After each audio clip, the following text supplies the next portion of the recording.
tips that will help you in your life, your personal architect's recommendation. Welcome to this quick guide on saving energy with your AC in the Caribbean. Let's dive straight in with our first tip. Choose the right AC size. Bigger isn't always better. Next, ensure regular maintenance.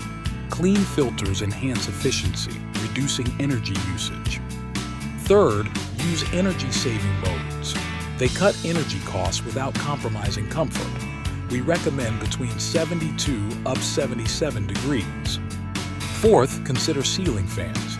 They circulate cool air, reducing AC workload. It helps to evaporate your heat. Lastly, install energy-efficient windows. They keep your home cooler naturally. Applying these tips will save energy, cut costs, and keep your home cool. I hope you enjoyed the video. Thanks for watching.